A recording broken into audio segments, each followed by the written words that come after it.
பதிவை பற்றி, real estate வளர்ச்சிக்கான வாய்ப்புகளை பற்றி, ஒரு லொக்கேஷனை பற்றி தான் நம்ம இன்னைக்கு டிஸ்கஸ் பண்ண போகிறோம். ஸோ இந்த தெரிஞ்சுக்கிறது மூலிமா கேரண்டிடாக நீங்கள் அந்த பகுதியில் இன்வெஸ்ட் பண்ணும்போது கேரண்டியான வளர்ச்சி இருக்க போகுதுன்னு சொல்லிட்டு இன்னும் கூட இந்த சேனலை சப்ஸ்கிரைப் பண்ணிக்காம இருந்தீங்கன்னா சப்ஸ்கிரைப் பண்ணுங்கள், லைக் பண்ணுங்கள். உங்களுக்கு வேறு எங்கேயாவது தகவல் தேவைப்பட்டுச்சு அப்படின்னா கமெண்ட் பண்ணுங்கள். கண்டிப்பாக இதுக்கான ஒரு வீடியோவை நாங்கள் கிரியேட் பண்ணி எங்கள் சேனலில் நாங்கள் போஸ்ட். இதில் நம்ம இன்னைக்கு என்ன பார்க்க போகிறோம் அப்படின்னு பார்த்தீங்கன்னா, இன்னைக்கு திருச்சி மாவட்டமே ரொம்ப வேகமான வளர்ச்சி அடையதுக்கான ஒரு ரொம்ப முக்கியமான ஒரு காரணம் தான் நம்ம இன்னைக்கு பார்க்க போகிறோம். அதுதான் புதுசாக வரக்கூடிய பஞ்சப்பூர் பேருந்து நிலையம். ஸோ இந்த பஞ்சப்பூர் பேருந்து நிலையத்தை பற்றி முழுமையாக இன்னைக்கு இந்த செஷனில் நம்ம பார்க்க போகிறோம். ஸோ திருச்சியில் இருக்கக்கூடிய ரியல் எஸ்டேட் என்ன மாதிரியான இம்பாக்ட்ஸ் இருக்க போது, திருச்சியில் ரியல் எஸ்டேட் டெவலப்மெண்ட்ஸ் எந்த லொக்கேஷன்ஸ் இருக்க போது, என்ன மாதிரியான ஆப்பர்ச்சுனிட்டிஸ் நமக்கு கிரியேட் ஆக போகுது அப்படின்றத நம்ம இன்னைக்கு பார்க்க போகிறோம். ஸோ வித் திஸ் நோட், இது நம்ம திருச்சி பஞ்சப்பூர் புதிய பேருந்து நிலையத்தை பற்றி. ஸோ அது எவ்வளோ ஏக்கரில் அமைஞ்சிருக்கு அப்படின்னு பார்த்தீங்கன்னா, இந்த நிலம் அமைஞ்சிருக்கு ஏக்கர் அப்படின்னு பார்க்கும்போது 40 ஏக்கர்ஸ் ஆஃப் லேண்டில் இது வந்து அமைக்கப்பட்டிருக்கு. இதோட ஆப்ரேஷன்ஸ் வந்து ஆக்சுவலாக 2023 ஆப்ரேஷன் ஸ்டார்ட் பண்ண வேண்டியது.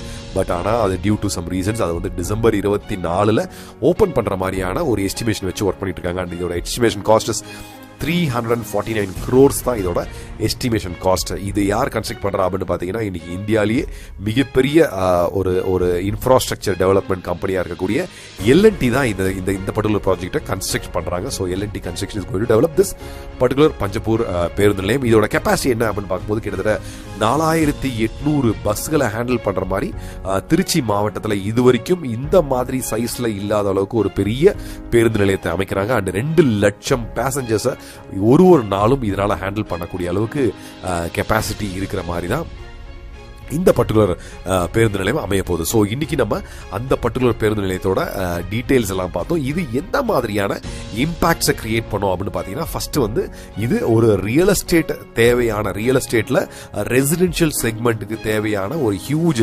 ரெசிடென்ஷியல் பிளாட்ஸாக இருக்கட்டும், இல்லை வில்லாஸாக இருக்கட்டும், இல்லை அபார்ட்மெண்ட்ஸாக இருக்கட்டும், இல்லை நான் இன்வெஸ்ட்மெண்ட் ஆங்களுக்கு ஒரு ஃபார்ம் லேண்ட் வாங்கி வைக்க போகிறதா இருக்கட்டும், இந்த மாதிரியான ரெக்குயர்மெண்ட்ஸ்க்கு டிமாண்ட் உண்மையிலேயே அந்த ஏரியாவில் மிக வேகமாக நம்மளால வளர்ச்சி அடைகிறது நம்மளால பார்க்க முடியும்.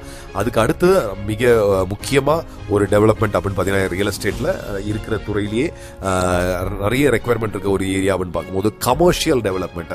ஸோ கமர்ஷியல் டெவலப்மெண்ட்டுக்கும் மிக வேக ரெக்குயர்மெண்ட்ஸ் அந்த இடத்துல பயங்கர ஹெவியா இருக்க போது. ஏன்னா கிட்டத்தட்ட ஒரு 2 லட்சம் பேர் டெய்லி வந்து போற மாதிரியான ஒரு பஸ் ஸ்டாண்ட் வரப்போகுது அப்படின்னா, அதுக்கு பக்கத்துல வந்து கண்டிப்பா வந்து நமக்கு குட்டி குட்டி ரீட்டைல் ஸ்டோர்ஸ் தேவைப்படும். மேபி இனிஷியலி ஒரு சின்ன ஒரு டீ கடை டைப்ல இருக்கும், இல்லை வந்து ஒரு பேக்கரிஸ் டைப்ல வரும், அதுக்கப்புறம் ஹோட்டல்ஸ் இந்த மாதிரி வர ஆரம்பிக்கும். அதுக்கு அடுத்து என்னெல்லாம் வரும் அப்படின்னு பார்க்கும்போது ரீட்டைல் ஸ்பேசஸ்லாம் வருவாங்க, துணி கடைங்க இந்த மாதிரி ரீட்டைல் ஸ்பேஸ் வரும். அதுக்கப்புறம் பார்த்தீங்கன்னா ஆஃபீஸ் காம்ப்ளெக்ஸஸ்லாம் வர ஆரம்பிக்கும். ஏன்னா பஸ்ஸஸ்லாம் வரும்போது ஆப்வியஸ்லி அவங்க அந்த பஸ் ஆப்ரேட்டர்ஸோட ஆஃபீஸ் காம்ப்ளெக்ஸ் வரும், ஹாஸ்பிட்டாலிட்டி வரும், ஜாயிண்ட் வெஞ்சர் டெவலப்மெண்ட்டுக்கு லேண்ட் என்கிட்ட இருக்கும், உங்ககிட்ட வந்து ஒரு மால் கட்டலாமா அப்படின்ற மாதிரி ஜாயிண்ட் வெஞ்சர் டெவலப்மெண்ட்ஸ்க்கு வரும். இந்த மாதிரி நிறைய ஹோட்டல்ஸ், பெரிய லாட்ஜிங் அண்ட் போர்டிங் அண்ட் ஹோட்டல்ஸ்க்கு நல்ல ரெக்குயர்மெண்ட் இருக்கும். இனிஷியலாக ஆரம்பிக்கும் போது மேபி சின்ன ஹோட்டல்ஸாக வரலாம். பட் ஆனால் over the period of time பெரிய ஹோட்டல்ஸ் நமக்கு வர ஆரம்பிக்கிறது நம்ம கண் கூட பார்க்க முடியும். அதுக்கப்புறம் என்ன வரும் அப்படின்னு பார்க்கும்போது எம்ப்ளாய்மெண்ட் ஆப்பர்ச்சுனிட்டி கிரியேட் பண்ற மாதிரியான இண்டஸ்ட்ரீஸ் எல்லாம் கூட அதுக்கு பக்கத்திலேயே வரதுக்கான நிறைய வாய்ப்புகள் கேரண்டியா உண்டு. ஓவரால் என்ன நடக்கும் அப்படின்னு பார்க்கும்போது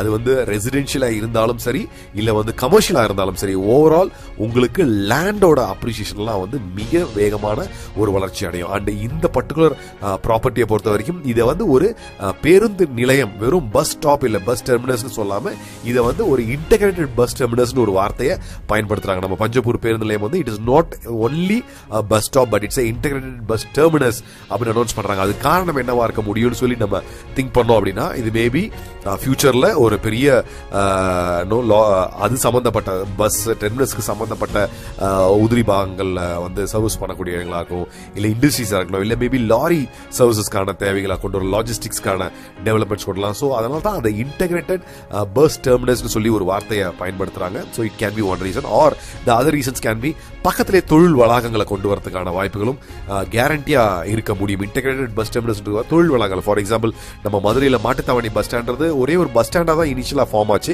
பட் ஆனா அது வெறும் பஸ் ஸ்டாண்டா மட்டும் நிக்காம அதுக்கப்புறம் பக்கத்திலேயே வந்து ஐடி ஜாப்ஸ்க்கான ஆப்பர்ச்சுனிட்டியை கிரியேட் பண்ணுச்சு. மேபி இங்கேயும் அதுக்கான ஐடி ஜாப்ஸ்க்கான ஆப்பர்ச்சுனிட்டியை கிரியேட் பண்ணலாம். இந்த மாதிரி நிறைய விஷயங்கள் நம்மளால கண்டிப்பா எதிர்பார்க்க முடியாது. இதுக்கான வாய்ப்புகள் கேரண்டியா ஓப்பன் ஆகும். ஏன்னா எதிர்க்கே வந்து பாத்தீங்கன்னா ஆல்ரெடி நல்ல educational institutes are already available. இந்திராவா இருக்கட்டும், இல்ல வந்து நிறைய இன்ஸ்டியூட்ஸ், அது IITM, வேற எந்த ஊர்லயுமே இல்லாத IITM இருக்கட்டும். ஸோ இந்த மாதிரி ஸ்ரீரங்கத்தில் இருக்கக்கூடிய இன்ஜினியரிங் காலேஜ் வந்து பார்த்தீங்கன்னா நம்ம சைட்டுக்கு வரக்கூடிய புதிய பேருந்து நிலையத்துக்கு ஜஸ்ட் ஆப்போசிட்ல இருக்கிறதுனால இந்த மாதிரியான இம்பாக்ட்ஸ் வந்து நம்ம கேரண்டியா இந்த இடங்கள்ல நம்ம கேரண்டியா எதிர்பார்க்கறதுக்கான வாய்ப்புகள் நிறையவே இருக்கு. ஸோ அடுத்தது நம்ம பார்க்க வேண்டிய விஷயம் அப்படின்னு பார்த்தீங்கன்னா, இந்த சைட்டை, இந்த பர்டிகுலர் லொக்காலிட்டி டெவலப் ஆகிறது மூலியமா, இந்த பஞ்சப்பூர் புதிய பஸ் நிலையம் வருத்தின் மூலியமா எந்த மாதிரியான area, that is nearby localities develop ஆகும் அப்படின்னு பார்த்தீங்கன்னா, இது சுத்து வட்டார பகுதியில் இருக்கக்கூடிய நிறைய இடங்கள் வந்து அதுக்கான பொட்டென்ஷியல் அடையும். பட் ஆனால் நான் இதை வந்து 2 பகுதியாக பிரிக்க விரும்புகிறேன். ஒரு பகுதி வந்து பார்த்தீங்கன்னா இமீடியட்டா ஹை பிரைசிங்ல இம்ப்ரவைஸ் ஆகக்கூடிய ஏரியா. மேபி இப்போ நம்மளோட அஃபோர்டபிலிட்டி உள்ள இல்லாமல் இருக்கும், பட் ஆனால் இங்கே வாங்கி வைக்கிறது மூலியமாவும் கண்டிப்பாக நமக்கான அப்ரிசியேஷன் நம்ம எதிர்பார்க்க முடியும். Which would cross the budget. இன்னைக்கே வந்து பார்த்தீங்கன்னா அது வந்து 3,000-4,000 rupees per square feet போயிருக்கலாம். பட் இதுவும் லேட் கிடையாதுன்ற மாதிரி லொகேஷன்ஸ் அப்படின்னு பார்த்தீங்கன்னா, படுகை, பஞ்சப்பூர் பஸ் ஸ்டாண்டுக்கு பின்னாடி இருக்கக்கூடிய படுகையா இருக்கட்டும், இல்ல வந்து மணிகண்டமா இருக்கட்டும், இல்ல வந்து சிங்குறிச்சி, இந்த மாதிரி இடங்கள்லாம் வந்து மேபி கள்ளிக்குடி, இதெல்லாம் இப்பயே வந்து ஆல்ரெடி பிரைஸ் அப்ரிஷியேட் ஆகிட்டு இருக்கும். நமக்கு அஃபோர்டபிலிட்டி விட்டு வெளில வந்துருக்கலாம். பட் அது ஈவன் டூ லேட் கிடையாது. இந்த நேரத்திலையும் நம்ம அந்த இடத்துல இன்வெஸ்ட் பண்றது மூலியமா நம்ம ஹை பட்ஜெட் இன்வெஸ்ட்மெண்ட்டை கண்டிப்பா கேரண்டியா நம்மளால அந்த இடத்துல காசாக்க முடியும். இல்ல சார் என்கிட்ட அவ்வளவு பணம் இல்லை, நான் வந்து கூட கொஞ்சம் லோ பட்ஜெட்ல நான் இன்வெஸ்ட் பண்ணலாம், எது வரைக்கும் நம்ம இன்வெஸ்ட் பண்ண முடியும் அப்படின்னு பாத்தீங்கன்னா, இந்த பக்கம் இருக்கக்கூடிய நம்ம விராலிமலை வரைக்குமே கண்டிப்பா வந்து மிகப்பெரிய டெவலப்மெண்ட் இருக்கிறதுக்கான வாய்ப்புகள் இருக்கு. விராலிமலையா இருக்கட்டும், இல்ல வந்து பெருவை, இல்ல இந்த பக்கம் வந்து இளாங்குறிச்சி, இளாம் குளத்தூரா இருக்கட்டும், இல்ல வந்து இந்த பகுதியில் இருக்கக்கூடிய ஆவூர், குளத்தூர் வில்லேஜ், இதுவரை இந்த பெல்ட் வரைக்குமே பிரம்மாண்டமான வளர்ச்சி. இப்ப வந்து மேபி லோ பட்ஜெட்டா இருக்கு. பாரதிதாசன் யூனிவர்சிட்டி தாண்டி இருக்கக்கூடிய கலமாவூர், இந்த வரைக்குமே வந்து நமக்கு டெவலப்மெண்ட்டுக்கான அப்ராக்சிமேட்டி லோ பட்ஜெட், இன்னைக்கு லோ பட்ஜெட்டா இருக்கு. பட் நாளைக்கு இதனால நமக்கு பிரைஸ் அப்ரிஷியேஷன் இருக்குமான்னு கேட்டா கண்டிப்பா கேரண்டிடா இருக்கிறதுக்கான வாய்ப்புகள் நமக்கு இருக்கு. ஸோ அதனால இந்த ரியல் எஸ்டேட் அப்படின்ற ஒரு விஷயத்த நம்ம தொடர்ந்து கரெக்டான இடங்கள்ல ரியல் எஸ்டேட்ல முதலீடு பண்றது மூலமா நம்மளோட பணத்தை கேரண்டிடா மிகப்பெரிய லெவலில் தொடர்ந்து வளர்க்க முடியும்.